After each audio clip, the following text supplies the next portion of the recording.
Good morning, students. Welcome to all of you in Adarsh Niketan School online classes. देखो अपन ने बच्चों economics में जो अपन ने लास्ट क्लास में जो पढ़ा था वो था एकदिष्ट अधिमान के बारे में अपन ने पढ़ा था। अब अपन जो अगला जो अपना टॉपिक है वो है प्रतिस्थापन। देखो प्रतिस्थापन का मतलब क्या होता है भाई? प्रतिस्थापन का मतलब ये होता है कि किसी एक वस्तु, ठीक है, किसी एक वस्तु के स्थान पर क्या करना, दूसरी वस्तु का क्या करना, प्रयोग करना, क्या कहलाता है? प्रतिस्थापन कहलाता है। मतलब एक की जगह अपन क्या कर सके भी, दूसरी वस्तु का क्या कर पाए भी, प्रयोग कर पाए, तो वो क्या कहलाता है भी? अपना प्रतिस्थापन कहलाता है। एक आगे आपके एक टॉपिक आएगा प्रतिस्थापन या स्थानापन्न वस्तुएं, ठीक है, जैसे चाय की जगह कॉफी का उपयोग करना, ठीक है। तो एक वस्तु की जगह क्या करना, दूसरी वस्तु का क्या करना, प्रयोग करना, क्या कहलाता है भी? प्रतिस्थापन कहलाता है। प्रतिस्थापन के अंदर अपन जैसे दो वस्तुएं ले सकते हैं, जैसे अपन चाय और कॉफी का प्रयोग करते हैं, ठीक है, चाय और कॉफी जो है, ठीक है, चाय की जगह अपन क्या कर सकते हैं अभी? कॉफी का भी प्रयोग कर सकते हैं। जो व्यक्ति क्या करते हैं अभी, चाय पी रहे हैं, ठीक है, वो क्या कर सकते हैं, चाय की जगह अगर कॉफी पीना चाहे तो कॉफी का भी उपयोग कर सकते हैं। तो प्रतिस्थापन का मतलब ये होता है कि एक वस्तु की जगह क्या करना, दूसरी वस्तु का प्रयोग करना, क्या कहलाता है? प्रतिस्थापन कहलाता है। ठीक है।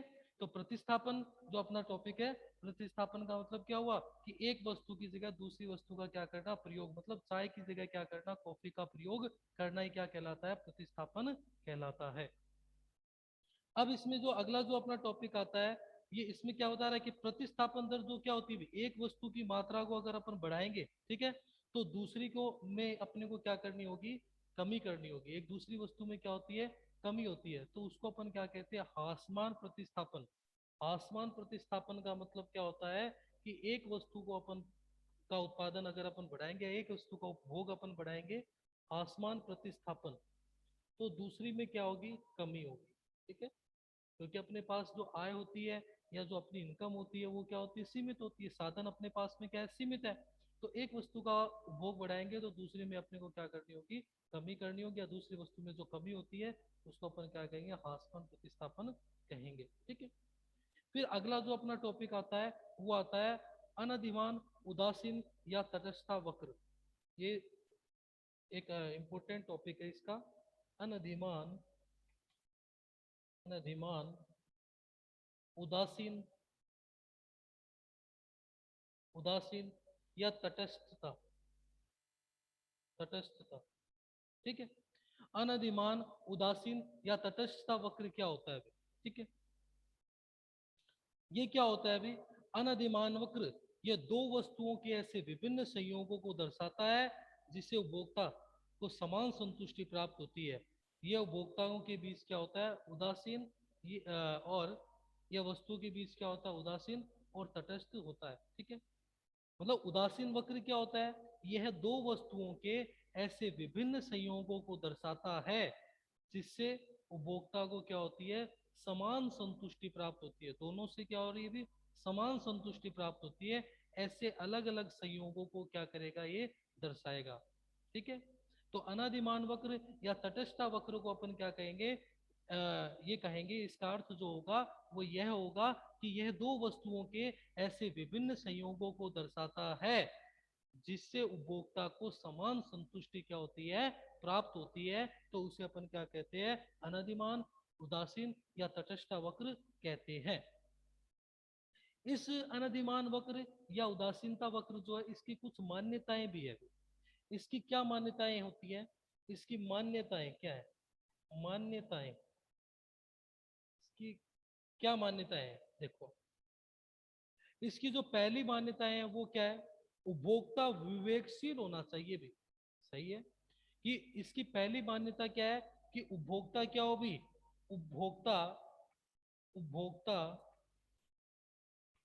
उपभोक्ता विवेकशील होना चाहिए,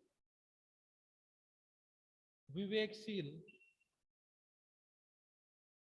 होना चाहिए। ठीक है।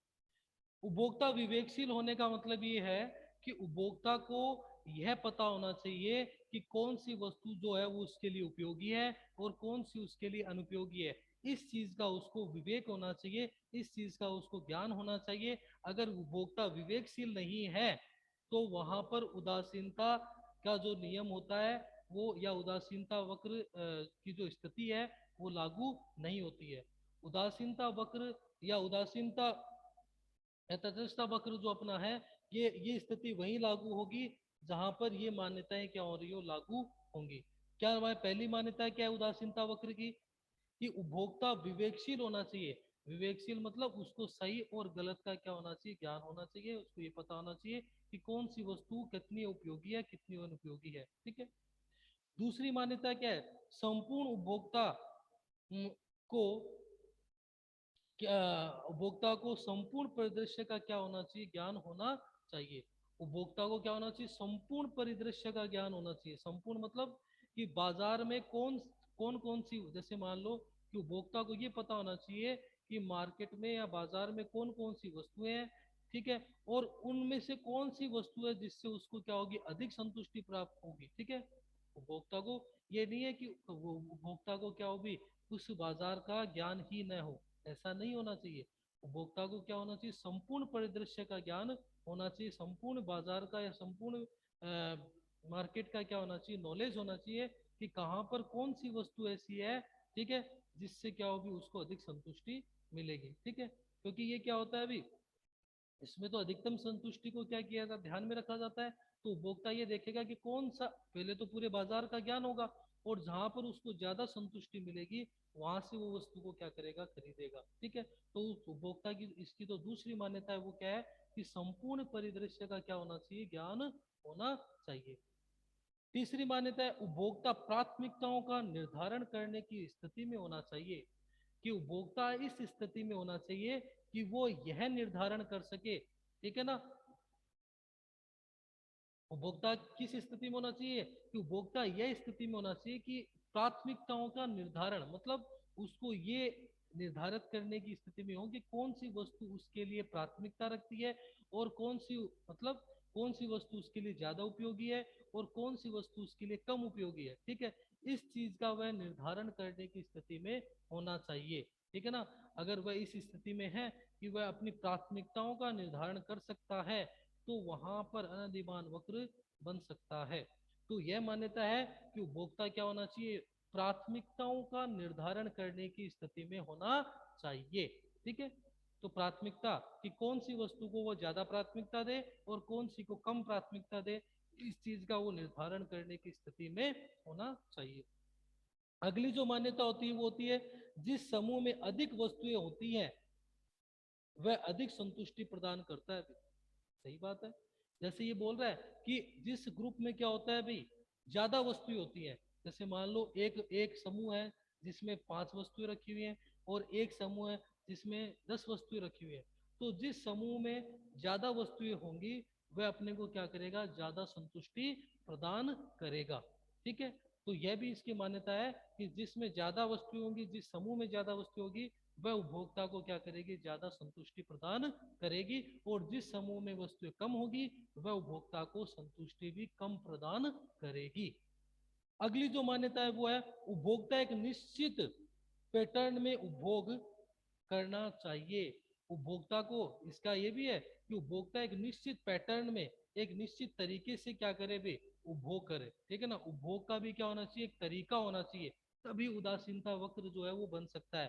ठीक है ना। अगर उपभोग एक सही तरीके से नहीं किया जा रहा है, सही पैटर्न में नहीं किया जा रहा है, तो उदासीनता वक्र को तैयार नहीं किया जा सकता, उनकी संभावनाओं को देखा नहीं जा सकता, उनके संयोगों को प्राप्त नहीं किया जा सकता है। अगर अपने को संयोगों को प्राप्त करना है, ठीक है, उपभोक्ता के व्यवहार के जो संयोग है उनको अगर प्राप्त करना है, तो उसके लिए एक निश्चित पैटर्न में उपभोक्ता क्या करेगा, उपभोग करेगा। तो ये जो थी, ये 5 जो थी, ये क्या थी भी, उपभोक्ता उदासीनता वक्र की क्या थी, कुछ मान्यताएं थी। इन मान्यताओं के आधार पे अपन क्या करेंगे, अनधिमान वक्र को क्या करेंगे, तैयार करेंगे। ठीक है। अनधिमान वक्र जो होता है उसको अपन क्या करेंगे, बनाएंगे भी।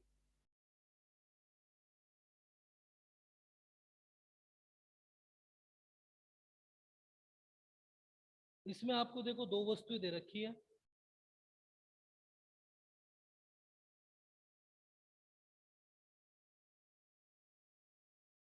एक टेबल के थ्रू अपन समझते हैं।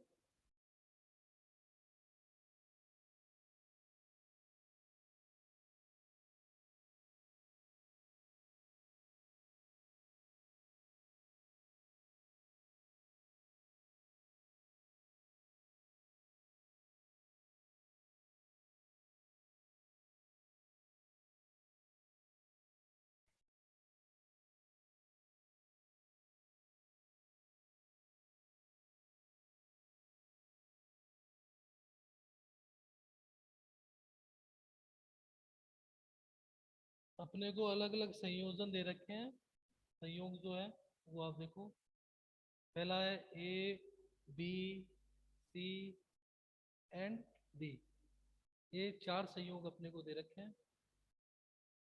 इसमें अपन क्या करेंगे भी, आपको मैंने बताया कि अनधिमान वक्र क्या करता है, यह दो वस्तुओं के ऐसे विभिन्न संयोगों को दर्शाता है भी, जिससे उपभोक्ता को क्या मिलती है भी, समान संतुष्टि प्राप्त होती है। तो इसमें अपन दो वस्तुएं लेंगे।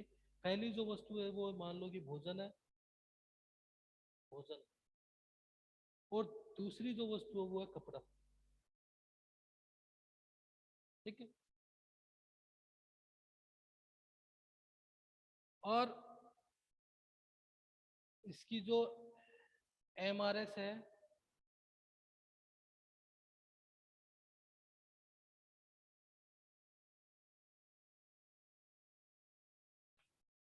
वो दे रखी है। पहले भोजन पे अपन ने कितनी भोजन है, एक, दो, तीन और चार इकाइयों का। कपड़ा दे रखा है अपने को 12, 6, 4 और 3। ठीक है। और 0, 6, 2 और 1। ठीक है। इसको अपन हासमान प्रतिस्थापन दर भी बोल सकते हैं, या फिर जिस तरह से अपनी अवसर लागत होती है उसकी तरह अपन इसको प्रयोग कर सकते हैं, अवसर लागत। देखो अपन क्या करेंगे,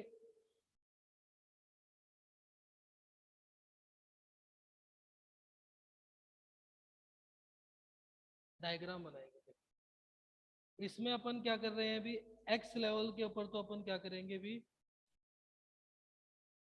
फूड को लेंगे, कपड़ भोजन जो है, भोजन, और वाई पे अपन लेंगे कपड़ा। ठीक है।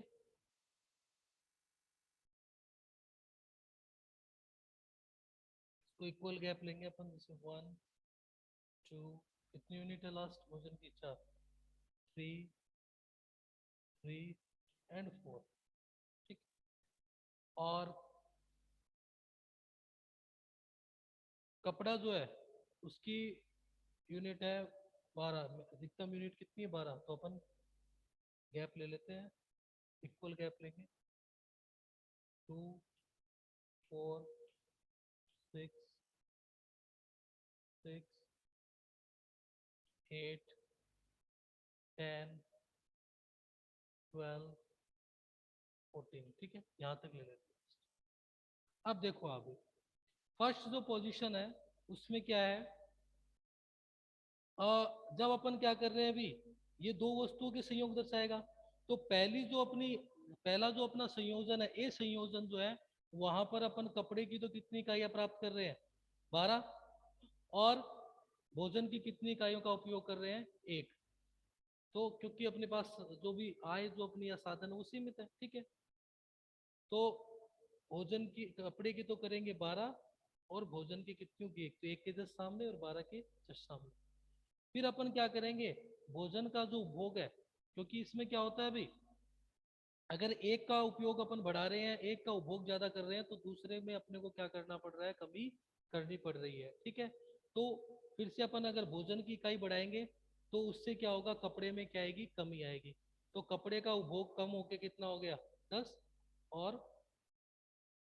भोजन का कितना हो गया, 2।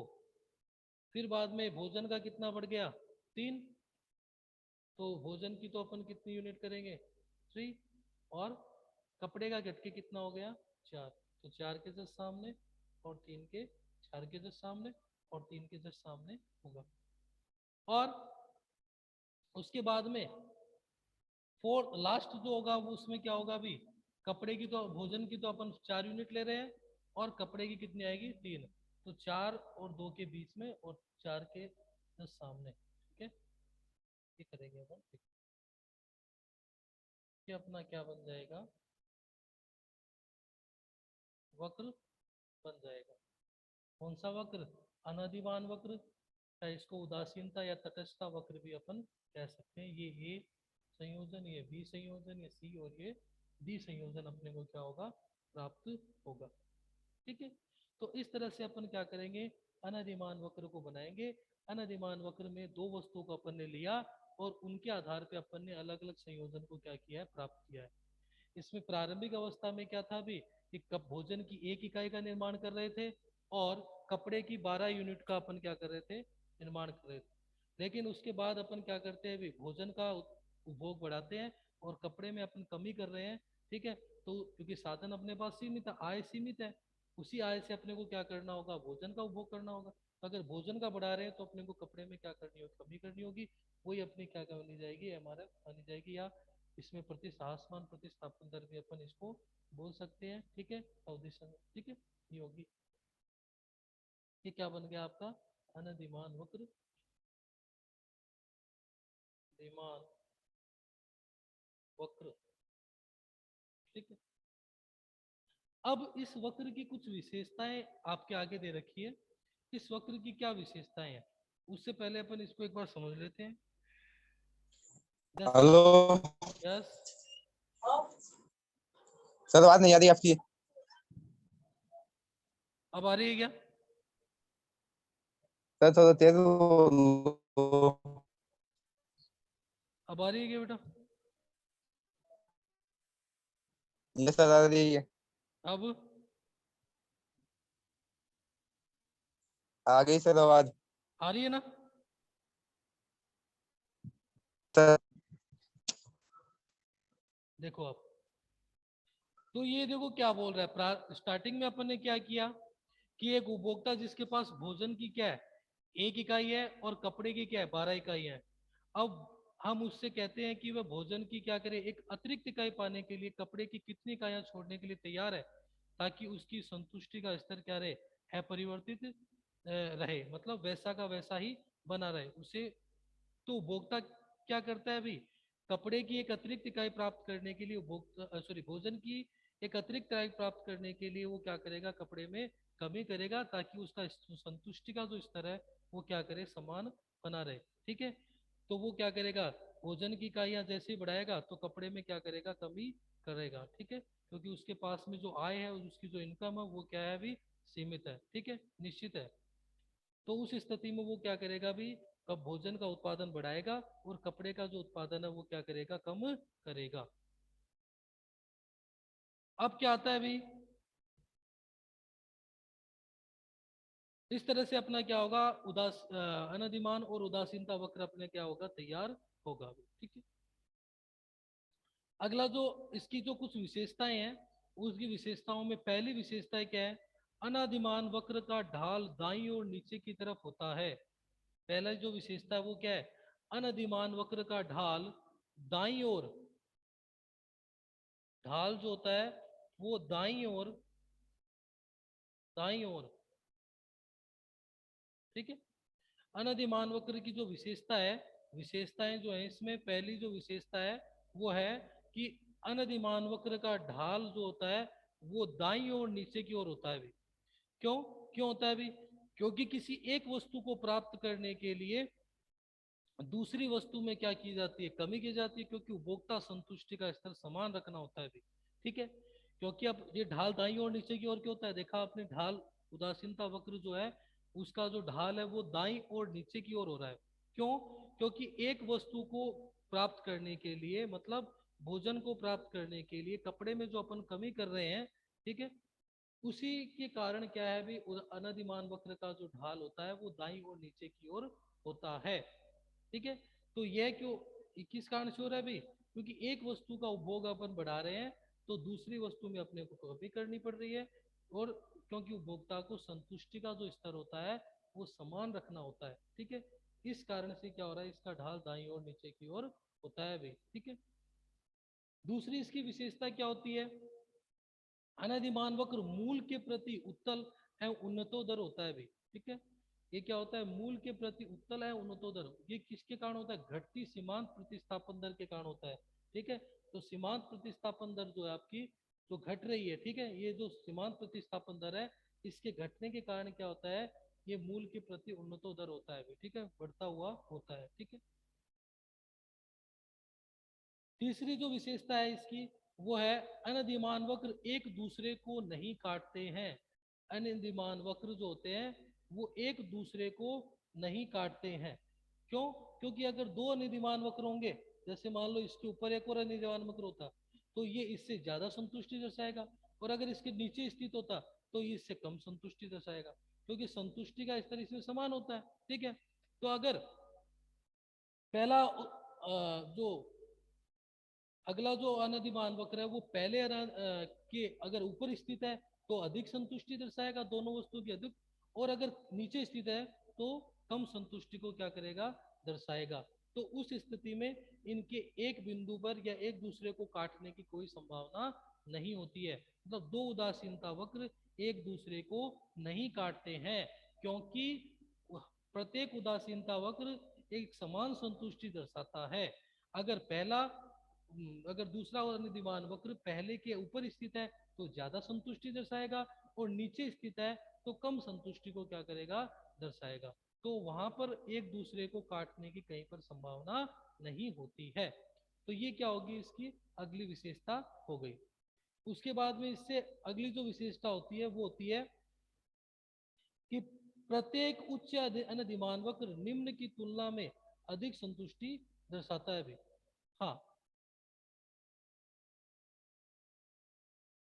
निम्न की तुलना में क्या करेगा, प्रत्येक उच्च निधिमान वक्र निम्न की तुलना में क्या करेगा, अधिक संतुष्टि दर्शाता है। हाँ, क्योंकि उपभोक्ता अगर उच्च अधिमान वक्र जो है वो निम्न से ज्यादा क्या करता है, उपभोक्ता को संतुष्टि प्रदान करता है, ठीक है। उपभोक्ता जो है वो पहले की अपेक्षा क्या करता है भाई, ज्यादा संतुष्टि को क्या करता है, प्राप्त करता है, ठीक है। तो अगर अनधिमान वक्र ऊपर स्थित है तो वो नीचे के अनधिमान वक्र की तुलना में अधिक संतुष्टि दर्शाएगा। तो ये इसकी एक विशेषता है कि प्रत्येक उच्च अनधिमान वक्र निम्न अधिमान वक्र की तुलना में क्या करता है भी, अधिक संतुष्टि दर्शाता है। क्यों? क्योंकि उच्च अधिमान वक्र पर उपभोक्ता को दोनों वस्तुओं की जो प्राप्त संतुष्टि है वो निम्न की तुलना में क्या होती है, अधिक होती है।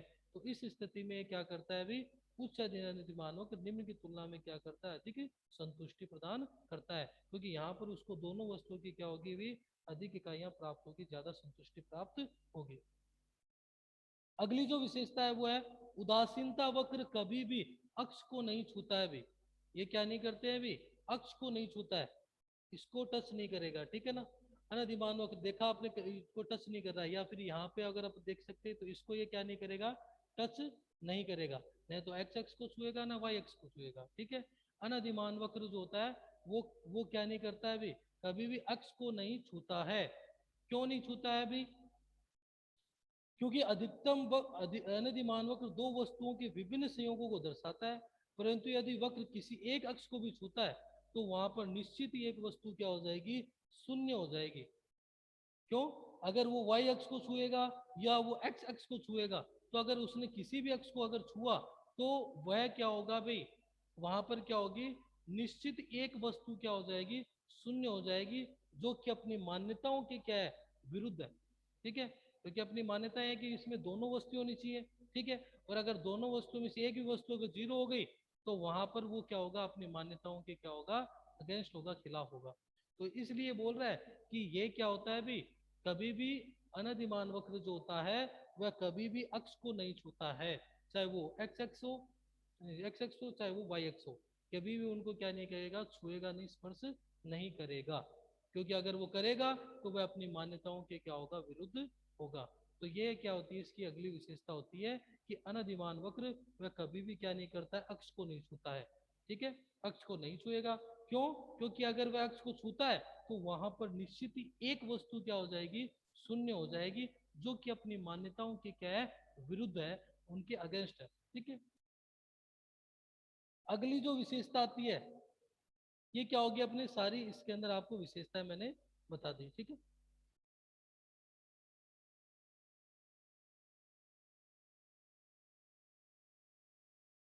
फिर आता है अपना अनधिमान मानचित्र। अनधिमान मानचित्र क्या होता है?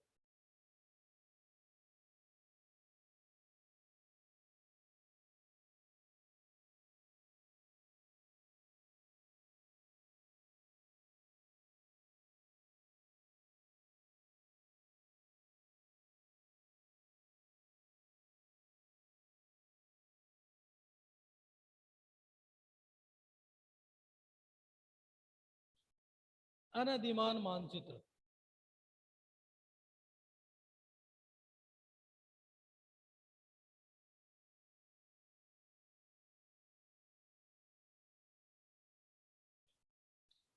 अनधिमान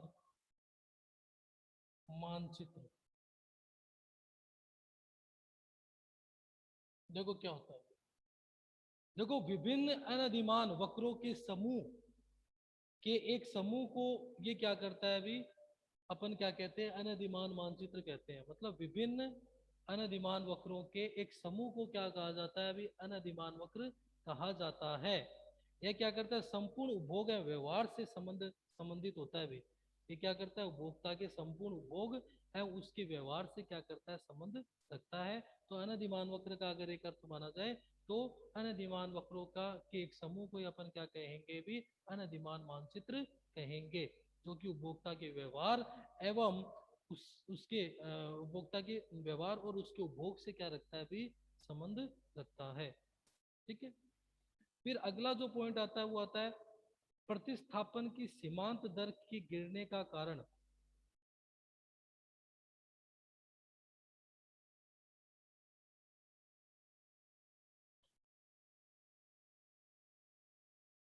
प्रतिस्थापन की सीमांत दर के गिरने का कारण।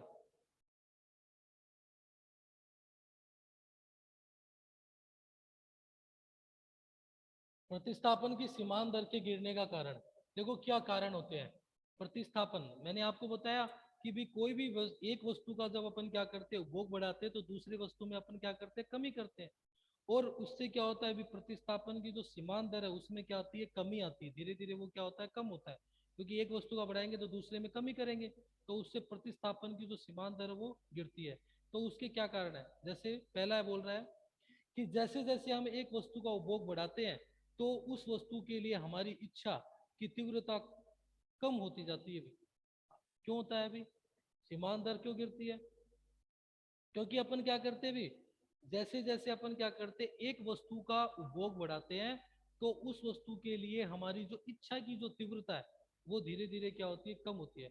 जैसे अपन कोई भी वस्तु का उपयोग करते हैं तो उसको अपन लगातार प्रयोग करते हैं, तो धीरे धीरे क्या होती है, अपनी इच्छा उसके लिए क्या होती है, कम होती जाती है। उस वस्तु के लिए जो अपनी इच्छा की जो तीव्रता है वो क्या होगी, कम होती जाएगी, उसका अपन कम उपयोग करने लग जाएंगे। इसलिए उपभोक्ता अन्य वस्तु का कम त्याग करता है। इसलिए वो क्या करता है भी, क्योंकि एक वस्तु का लगातार उपभोग करने से क्या होता है, या एक वस्तु का लगातार प्रयोग करने से क्या होता है, उपभोक्ता की जो इच्छा है वो धीरे धीरे क्या होती है, गिरने लग जाती है। तो उससे क्या करता है, इसी कारण वो अन्य वस्तुओं का क्या करता है, कम त्याग करता है। एक अन्य वस्तु को छोड़ता नहीं है, क्योंकि अगर एक वस्तु का उपभोग बढ़ा रहा है तो दूसरी वस्तु का भी कुछ ना कुछ उपभोग वो करता है। क्यों? क्योंकि एक वस्तु से उसकी जो इच्छा की जो इच्छा है वो धीरे धीरे क्या होती है, कम होती जाती है। इसलिए वो अन्य वस्तु को भी क्या करता है, प्राथमिकता देता है। तो इसलिए प्रतिस्थापन की जो सीमांत दर है वो क्या होती है, गिरती है। दूसरा है कि दो वस्तु एक दूसरे की पूर्णतः प्रतिस्थापन नहीं होती। यदि पूर्णतः प्रतिस्थापक हो तो प्रतिस्थापन की सीमांत दर समान बनी रहेगी। दो वस्तुएं एक दूसरे की पूर्णतः प्रतिस्थापन नहीं होती है भी। जैसे प्रतिस्थापन की मैंने बताया, जैसे चाय और कॉफी है। ठीक है, ठीक है, कोई भी मान लो, और ठीक है। तो ये वस्तुएं जो है एक दूसरे की जगह अपन इनको प्रयोग में ले सकते हैं, लेकिन पूर्णतः प्रतिस्थापन नहीं हो पाता है अभी, ठीक है। तो इसलिए अगर ये पूर्णतः प्रतिस्थापन हो कि एक की जगह पूर्ण रूप से दूसरे का प्रयोग किया जा सके, तो वहां पर क्या होगा, सीमांत दर जो है, प्रतिस्थापन की सीमांत दर है वो समान बनी रहेगी, ठीक है। तो एक ये भी कारण है कि दो वस्तुएं जो होती है वो एक दूसरे की पूर्णतः प्रतिस्थापन नहीं होती है, इस कारण भी क्या होता है, प्रतिस्थापन की सीमांत दर क्या करती है, गिरती है। अगला जो कारण है वो क्या है, उपभोक्ता संतुलन व साम्य, ठीक है। अगला जो पॉइंट है वो है उपभोक्ता का संतुलन एवं साम्य या इष्टतम चयन। अगला जो है वो है उपभोक्ता उपभोक्ता का संतुलन, ये नया तो आ गया अपना, साम्य या फिर इष्टतम चयन, इष्टतम चयन। हाँ, इसको अपन एक डायग्राम से समझते हैं।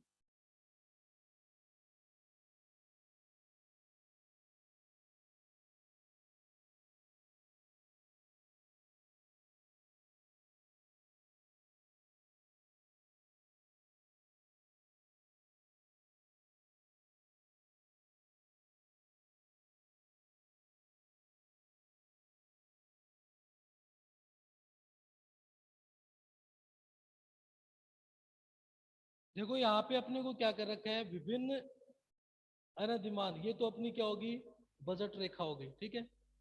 ये अपनी होगी बजट रेखा, ये अपना बजट हो गया, ठीक है। और ये क्या है, अपने अनधिमान वक्र है, ठीक है।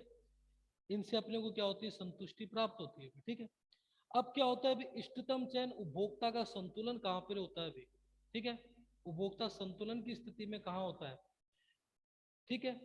तो उपभोक्ता का इष्टतम चयन या उपभोक्ता का संतुलन किसे कहेंगे, कि वह उच्चतम अनधिमान वक्र, वह उच्चतम अनधिमान वक्र जो उपभोक्ता की बजट रेखा को क्या करता है, स्पर्श करके गुजरता है, वह उच्चतम अनधिमान वक्र जो उपभोक्ता की बजट रेखा को स्पर्श करके गुजरता है, वहां पर उपभोक्ता का क्या होता है, इष्टतम चयन होता है, सबसे श्रेष्ठ चयन होता है, ठीक है। यहां पर क्या होगा भी, उपभोक्ता अपने बजट का क्या करेगा, पूर्ण रूप से प्रयोग करेगा। अगर उपभोक्ता की जो बजट रेखा है, ठीक है, इस स्थिति पर उपभोक्ता, अगले जो अनधिमान वक्र है वहां उस स्थिति तक उपभोक्ता नहीं पहुंच सकता, और नीचे की अगर स्थिति पे अगर आता है, नीचे वाले अनधिमान वक्र पे आता है, तो वहां पर उपभोक्ता की जो आय है या जो साधन है वो, या जो इनकम है वो क्या होगी भी, पूर्ण रूप से क्या नहीं होगी, खर्च नहीं होगी, ठीक है। तो बोलने का मतलब ये है कि ये उपभोक्ता अगर अनधिमान वक्र इष्टतम चयन का अगर अपन बोले, तो वह उच्चतम अनधिमान वक्र जो उपभोक्ता की बजट रेखा को क्या करता है, स्पर्श करके गुजरता है, उसे उपभोक्ता का इष्टतम चयन या उपभोक्ता का साम्य या संतुलन कहेंगे, ठीक है। इस स्थिति पर उपभोक्ता को पूर्ण रूप से क्या होगी, संतुष्टि प्राप्त होगी, क्योंकि उपभोक्ता का जो बजट है उस बजट का पूर्ण रूप से यहाँ पर क्या होता है, प्रयोग हो रहा है। जैसे कि यह उच्चतम अनधिमान वक्र वह जो उपभोक्ता की बजट रेखा को क्या करता है, स्पर्श करके गुजरता है, वह उपभोक्ता का संतुलन और साम्य कहलाता है। प्रत्येक उपभोक्ता का उद्देश्य अपनी संतुष्टि को अधिकतम करना है, तथा इसके लिए वह अधिकतम अनधिमान वक्र तक पहुंचने का प्रयास करता है, ठीक है। क्योंकि अनधिमान वक्र है, और अनधिमान वक्र से अपने को क्या होती है, संतुष्टि प्राप्त होती है, और उपभोक्ता जहां तक हो सकता है अपनी आय से उच्चतम अनधिमान वक्र तक क्या करता है, पहुंचने का प्रयास करता है, क्योंकि उच्चतम तक पहुंचेगा तो उसको संतुष्टि भी क्या होगी, अधिक प्राप्त होगी। इसलिए वो क्या करता है, उच्चतम अनधिमान वक्र तक पहुंचने का प्रयास करता है, ठीक है। तो वो क्या कहलाता है, अपना उपभोक्ता का, जहाँ पर क्या हो भी, उपभोक्ता की जो बजट रेखा है वह उच्च अनधिमान वक्र जो उपभोक्ता की बजट रेखा को क्या करे भी, स्पर्श करके गुजरे, तो वो क्या कहलाएगा भाई, उपभोक्ता का इष्टतम चयन कहलाएगा। उसके बाद में अगला जो टॉपिक आता है वो आता है अपना इसका उपभोक्ता का संतुलन एवं साम्य जो है उसका एक फॉर्मूला भी अपने को दे रखा है।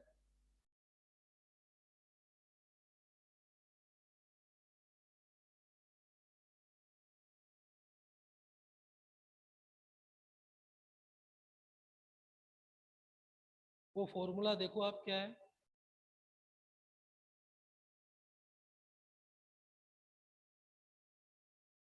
MUX upon MUY is equal to PX upon PY।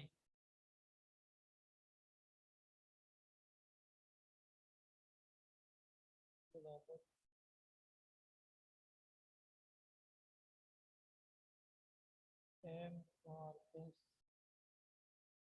XY, ठीक है। MUX तो क्या होगी भी, X की सीमांत उपयोगिता मार्जिनल यूटिलिटी, MY होगी Y की सीमांत उपयोगिता, PX हो गया X के लिए चुकाया गया मूल्य मूल्य, ठीक है। और ये होगी सीमांत उपयोगिता मार्जिनल यूटिलिटी, सीमांत उपयोगिता सीमांत उपयोगिता, ठीक है। ये X की सीमांत उपयोगिता, ये Y की सीमांत उपयोगिता, X के लिए चुकाया गया मूल्य और Y के लिए चुकाया गया मूल्य, ठीक है। और MRS XY जो होगा वो क्या होगा, X वस्तु के लिए Y की सीमांत प्रतिस्थापन दर, ठीक है ना।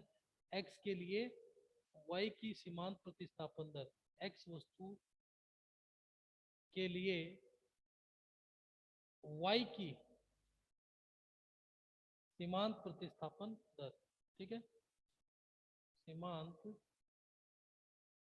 प्रतिस्थापन दर होगी, ठीक है। सीमांत प्रतिस्थापन दर, तो वो क्या कहलाती है अपना, ये एक फॉर्मूला दे रखा है, इसमें कुछ क्वेश्चन हो सकते हैं। अब अगला जो टॉपिक आता है वो आता है अपना उपयोगिता का। देखो उपयोगिता क्या होता है, ये यहाँ पे है ना, दिमान वक्र का जो टॉपिक है वो अपना फिनिश होता है। अब अपन अगला जो टॉपिक है वो देखेंगे उपयोगिता, यूटिलिटी। देखो उपयोगिता क्या होता है, यूटिलिटी क्या है। उपयोगिता उपयोगिता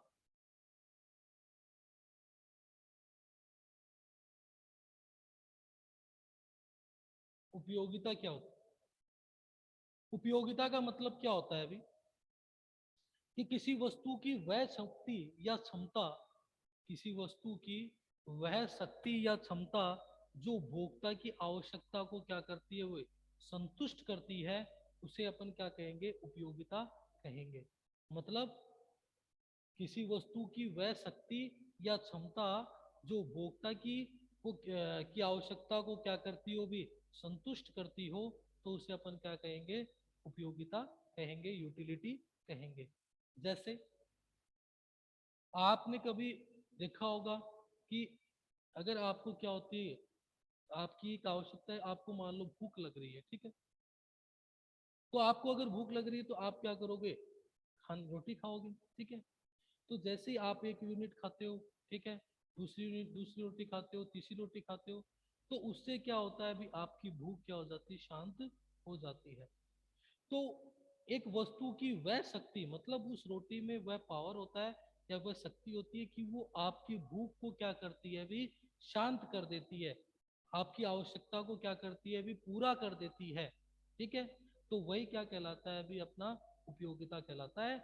मतलब किसी वस्तु की वह शक्ति या क्षमता जो उपभोक्ता की आवश्यकता को क्या कर दे भी, पूरा कर दे, तो उसे अपन क्या कहेंगे भी, उपयोगिता कहेंगे। उपयोगिता का अर्थ मैंने आपको बता दिया कि उपयोगिता क्या होता है भी, किसी वस्तु की वह शक्ति एवं क्षमता जो उपभोक्ता की आवश्यकता को क्या करे, संतुष्ट करे, उसे अपन क्या कहेंगे, उपयोगिता कहेंगे। इसमें अगला जो टॉप आता है वो आता है इसका सीमांत उपयोगिता। सीमांत उपयोगिता क्या है, सीमांत उपयोगिता, सीमांत उपयोगिता मार्जिनल यूटिलिटी, मार्जिनल यूटिलिटी देखो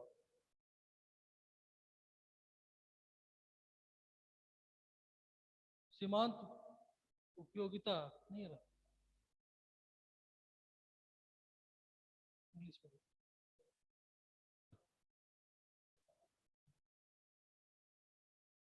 सीमांत उपयोगिता मार्जिनल यूटिलिटी। देखो मार्जिनल यूटिलिटी का मतलब क्या होता है कि प्रत्येक अतिरिक्त इकाई का उपभोग उपभोग से मिलने वाली उपयोगिता को अपन क्या कहते हैं भी, सीमांत उपयोगिता कहते हैं भी।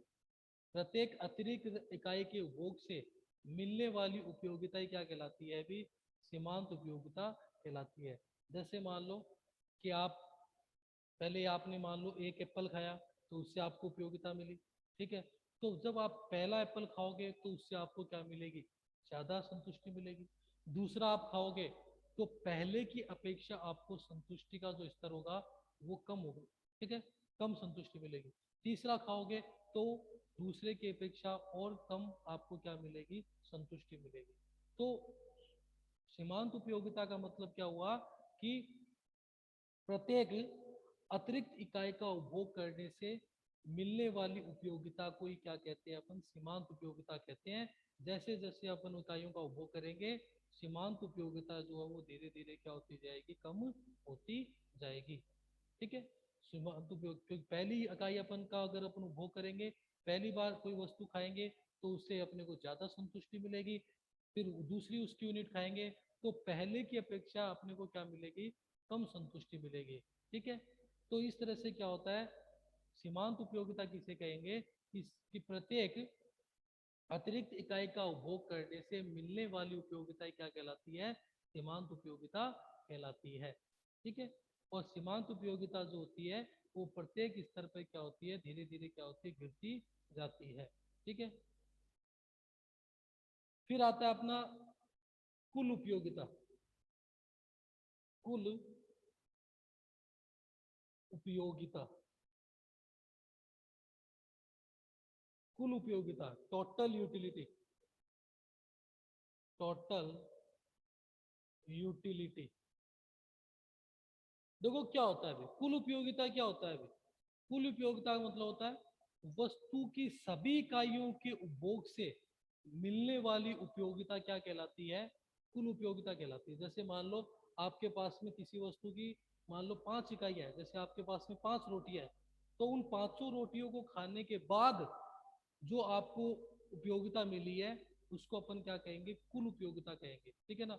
उन सभी का जो योग है, ठीक है, उसको अपन क्या मानेंगे भी, कुल उपयोगिता। मतलब वस्तु की सभी इकाइयों का उपभोग करने के पश्चात मिलने वाली उपयोगिता क्या कहलाती है, कुल उपयोगिता कहलाती है। मतलब वस्तु की सभी इकाइयों के उपभोग से मिलने वाली उपयोगिता अपनी क्या कहलाएगी, कुल उपयोगिता कहलाएगी। जैसे आप 5 एप्पल आपने खाए तो 5 एप्पल खाने से आपको जो उपयोगिता मिली है, ठीक है, उन 500 का जो योग होगा वो आपकी क्या कहलाएगी, कुल उपयोगिता कहलाएगी, ठीक है। वो क्या होती है, अपनी टोटल यूटिलिटी होती है, कुल उपयोगिता कहलाती है। उपयोगिता की कुछ विशेषताएं होती है भाई, उपयोगिता की कुछ विशेषताएं क्या है भाई, उपयोगिता की जो पहली विशेषता है वो क्या है, उपयोगिता, उपयोगिता की विशेषताएं, उपयोगिता की विशेषताएं। देखिए आप उपयोगिता की जो विशेषताएं हैं वो क्या है, जो पहली विशेषता है वो आप देखो क्या है, दे रखी है अपने को। उपयोगिता की जो पहली विशेषता है, उपयोगिता का अर्थ लाभदायकता से नहीं है। मतलब क्या है कि उपयोगिता का मतलब ये नहीं होता है कि वस्तु का उपभोग करने से क्या हो, व्यक्ति को लाभ ही हो। क्योंकि उपयोगिता क्या करती है, उपभोक्ता की आवश्यकता को क्या करती है, संतुष्ट करती है। लेकिन यह जरूरी नहीं है कि उस वस्तु से उपभोक्ता को लाभ ही मिले, ठीक है। ये आज आपको कोई चीज का आप उपभोग करना चाहते हो, ठीक है, आप कोई चीज खाना चाहते हो, ठीक है, तो ये जरूरी नहीं होता है कि उस वस्तु को खाने से आपको लाभ ही होगा, ठीक है। आपको अगर उसका जैसे मान लो कि आप कोई कोई भी ऐसी चीज खा रहे हो जो क्या है अभी आप खाना चाहते हो लेकिन वो वस्तु इतनी अच्छी नहीं है या फिर नुकसानदायी है, लेकिन आपको उसी को खाने से क्या मिलेगी, संतुष्टि मिलेगी। तो बोलने का मतलब ये होता है कि उपयोगिता का जो मतलब होता है वो लाभदायकता से नहीं होता है। लाभदायकता का मतलब कि जिस वस्तु का आप उपभोग कर रहे हो ये जरूरी नहीं है कि उससे आपको क्या मिले, बेनिफिट ही मिले। ठीक है, ये नहीं कि उससे आपको कुछ लाभ ही हो सकता है कि आपको उसको खाने से क्या हो या उसको उपभोग करने से क्या हो, नुकसान भी हो सकता है। ठीक है, तो लाभदायकता से इसका मतलब नहीं होता है। ठीक है, उपभोक्ता क्या होना चाहिए, संतुष्ट होना चाहिए। ठीक है, चाहे वस्तु से लाभ हो या नहीं हो, अगर उपभोक्ता उस वस्तु का उपभोग करने से संतुष्ट है, ठीक है, तो वो वस्तु उसके लिए क्या है भी उपयोगी है, अन्यथा वो उसके लिए उपयोगी नहीं है। दूसरा जो दूसरी जो विशेषता होती है वो होती है उपभोक्ता उपयोगिता एक मनोवैज्ञानिक विश्लेषण है। उपयोगिता को महसूस किया जा सकता है तथा अनुभव किया जा सकता है। उपयोगिता क्या होता है, एक मनोवैज्ञानिक विश्लेषण होता है। ठीक है, क्योंकि जो व्यक्ति उस वस्तु का उपभोग करता है वही क्या कर सकता है, उसकी उपयोगिता को महसूस कर सकता है। ये आपको कोई वस्तु खाने में अच्छी लगती है तो आप उस वस्तु को आप जब उपभोग करोगे तो आप ही उसकी उपयोगिता को क्या कर पाओगे, महसूस कर पाओगे। ये एक मनोवैज्ञानिक विश्लेषण है। इसकी व्यक्ति क्या कर सकता है, उसको महसूस कर सकता है, उसको अनुभव कर सकता है। ठीक है, वो चाहे कितनी भी अच्छी क्वालिटी की चीज हो, ठीक है, लेकिन अगर वो आपको अच्छी नहीं लगती है तो वो आपके लिए अनुपयोगी है। तो व्यक्ति को जो चीज अच्छी लगती है वो वस्तु वो खाता है।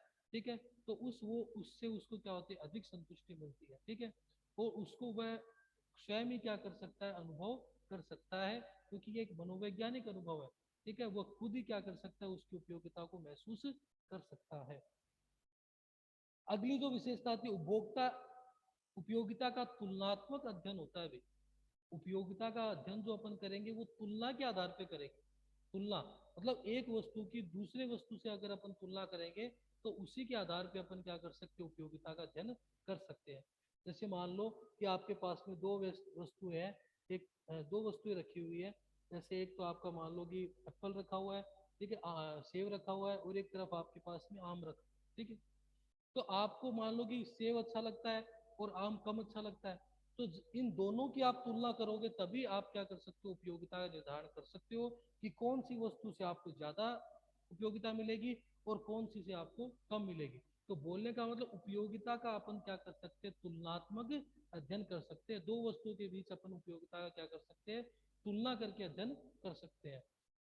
यह वस्तुगत न होकर क्या होती है, व्यक्तिगत होती है। उपयोगिता वस्तुगत नहीं होती है, वस्तु चाहे कितनी भी अच्छी क्यों ना हो, लेकिन अगर व्यक्ति उससे संतुष्ट नहीं है तो उसके लिए वो उपयोगी नहीं होता है। ठीक है, तो इसलिए बोला गया है कि उपयोगिता जो होती है वो क्या होती है भी, वस्तुगत न होकर क्या होती है, व्यक्तिगत होती है। व्यक्ति उससे क्या होना चाहिए, संतुष्ट होना चाहिए। ठीक है, तो ये क्या थी, इसकी कुछ विशेषता थी, बाकी अपन